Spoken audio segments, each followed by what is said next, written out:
Yeah. The question, she's talking about, is there a designation that for local to let you know that it's local? They attempted that with the Certified Arkansas Farmers Market, to where they inspected, and the Argenta Farmers Market that is now in its place, they will have a certification. So if you go to the Argenta Farmers Market, those people have been visited.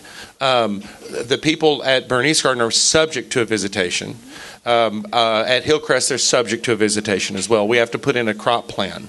So you should know your markets. But yes, we have an issue here that the large infrastructure that we built in this city for the Little Rock Farmers Market is a peddler's market. And, when I first got into this, I said, oh, well, maybe that's not the case. And once I walked down there and I was a farmer and I was, boldly told they grew that squash when I knew better. It's like, okay. But so, there's a lot of ways to do that. Know your farmer. Come to the farmer's market on Saturday morning. I'm trying to help my customers out. This last week I put new signs out there. So if you go to some of my customers, you'll see my sign. I'm sure that's something that signage to let them know, because everyone wants to promote local. So, but that is a challenge, because they have a lot of people here that they call themselves blenders, where they buy a little and resell and grow a little, and to me, those are people who are less committed at what they're doing. So it is a challenge. Know your farmer.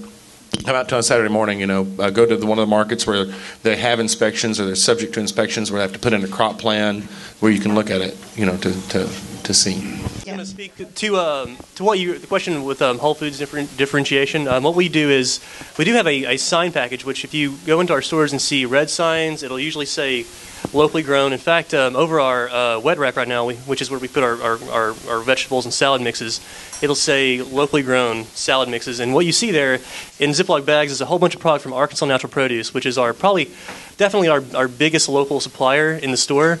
And they supply us with anywhere from like mixed Asian greens to Japanese spinach, datsui, just anything and everything you can think of. And we have a pretty good, about a 12-foot section of that. And also what we have we started last February was a local sweet potato, which we've been calling out from Wynne, Arkansas. And also we've been carrying strawberries from Scott, Arkansas, by Sue's Garden. And this Saturday, actually, Tom Gillihan, who is the farmer, was actually out demoing them and like showing off some strawberries right outside our doors. So we're trying to do a lot more, and that just requires us doing a lot more like marketing and building some sign packages and all that. But I'm looking at, for instance, with Tom, last year we had about 5 produce items in the department which were local. This year I've signed him up for 30. So we're going to have a massive influx of local produce at Whole Foods just from this one farmer. And the idea is that I'm going to do this with several farmers, including hopefully Kelly, if we can set anything up.